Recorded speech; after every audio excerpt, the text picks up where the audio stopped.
Your throat starts to close. Your body burns. Your joints feel like stone. You cannot run. You cannot hunt. You cannot carry your own weight. For most of human history, getting sick was not an inconvenience. It was a sentence. And what happened next was nothing like what you would expect.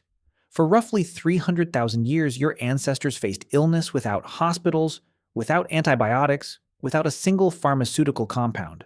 And yet here you are, which means something worked. The question is, what? Start with the body itself. Your immune system is ancient, far older than medicine, far older than language. When a pathogen enters your bloodstream today, your body launches the same cascade of responses it launched 500,000 years ago. Fever, inflammation, fatigue, loss of appetite. These are not malfunctions. They are weapons. Fever, for example, is not your body breaking down. It is your body deliberately raising its own temperature to make itself hostile to bacteria and viruses, which replicate optimally in a narrow thermal window. The discomfort is the strategy. Your ancestors felt this and knew to stop moving, stop eating, and rest. That instinct to stop, to lie still and wait, was itself a form of medicine. But here is what most people miss. Your ancestors did not face illness alone. In 2017, archaeologist Penny Spikins at the University of York published a landmark study on what she called the archaeology of care. Her team examined skeletal remains of ancient humans going back hundreds of thousands of years and found something that stopped them cold. They found evidence of individuals who had survived injuries and diseases that would have been completely fatal without prolonged external care, broken femurs that had healed cleanly, chronic infections that had been managed over months, severe disabilities that had persisted into old age in a world that demanded constant physical output. These people did not survive alone. Someone fed them, someone stayed close, someone kept the fire burning. This is what the bones tell you. Compassion is not a modern invention. It is embedded in the fossil record. Your ancestors lived in bands. Small, mobile groups, typically between 20 and 50 individuals, where every person was known, every illness was visible, and every recovery was a shared project. Anthropologist Kim Sterelny at Australian National University argues that this social scaffolding was itself an adaptive advantage. The group that kept its sick members alive long enough to recover kept its experienced hunters, its skilled foragers, its memory keepers. Caring for the sick was not charity. It was intelligence. So what did that care actually look like? Start with plants. Ethnobotanical research, the study of how cultures use plants medically, has documented over 50,000 plant species used medicinally across human cultures worldwide. Many of these uses converge independently across cultures separated by thousands of miles, which tells you something important. These remedies were not random. They were discovered through centuries of careful observation, passed down and refined across generations. The evidence goes back further than you might think. In 1960, Ralph Solecki excavated Shanidar Cave in what is now northern Iraq and found the remains of a Neanderthal buried approximately 60,000 years ago. The soil surrounding the burial contained dense concentrations of pollen from at least 8 different flowering plant species: yarrow, groundsel, ephedra, and others. Several of these plants have known medicinal properties: anti-inflammatory, analgesic, stimulant effects. The interpretation remains debated among researchers, but the convergence of medicinal plant knowledge and deliberate burial is difficult to dismiss. Your ancestors watched the world closely. They noticed which leaves reduced swelling, which roots stopped a fever, which bark, what we now know as willow bark, the original source of salicylic acid, the compound in aspirin, eased pain.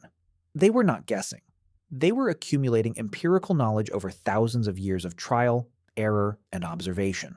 They also understood something about rest and isolation that modern medicine has had to rediscover.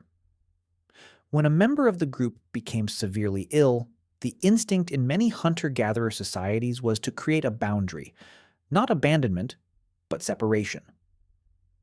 Anthropologist Polly Wiesner, who spent decades living with the Zhu Huanxi San people of the Kalahari, documented how the group would adjust its movements around a sick individual, often slowing migration, camping near water, and redistributing labor to allow the ill person time to recover. The group bent itself around the illness rather than leaving the sick person behind. Now, reconstruct a day. Your ancestor wakes with fever. The throat is swollen. Every limb aches. She does not rise with the group. She stays on her sleeping skin near the fire's warmth. An older woman, possibly a grandmother, possibly someone with accumulated knowledge of illness, brings her water. Chews a root into a paste and places it on the swollen glands of her throat. Keeps the fire close. Keeps the children quiet. Watches. That watching is not passive. It is diagnostic. Your ancestors read symptoms the way you read a screen, constantly, instinctively, in search of information. Is the fever breaking? Is the breathing easier? Is the color returning to the face? They had no vocabulary for pathogens, but they had pattern recognition built over thousands of years of watching people get sick and either survive or not. And survival rates, it turns out, may have been higher than you assume. For certain kinds of illness. Here is the counterintuitive truth. Your ancestors were largely protected from the diseases that would eventually kill humans in enormous numbers. Epidemic diseases, smallpox, measles, typhoid, plague, required something your ancestors did not have: dense, settled populations in close contact with domesticated animals. These diseases jumped from livestock to humans and spread through cities and villages where thousands of people lived packed together, sharing water, sharing walls, sharing air. Your hunter-gatherer ancestors did not have cities, did not have livestock, did not have the population density that epidemic disease requires to sustain itself. A band of 30 people moving across a landscape was not a viable host community for a mass casualty pathogen. The disease would burn through too fast, find too few new hosts, and die out before it could become epidemic. This was documented by researchers studying the skeletal record. Paleopathologist Clark Spencer Larson at Ohio State University analyzed thousands of skeletons spanning the transition from foraging to farming and found a consistent pattern. When humans settled into agricultural villages, their health collapsed. Bone density dropped. Growth rates slowed. Dental decay exploded. Evidence of chronic infection increased sharply. The agricultural revolution, Larson's research shows, was not a health upgrade, it was a health catastrophe. Your pre-agricultural ancestors were not superhuman. They faced parasites, infections, injuries, difficult births, and the constant physical toll of a life lived outdoors and on the move. But they were largely spared from the epidemic burden that would come to define human suffering for the next 10,000 years. The body you live in today was shaped by all of it.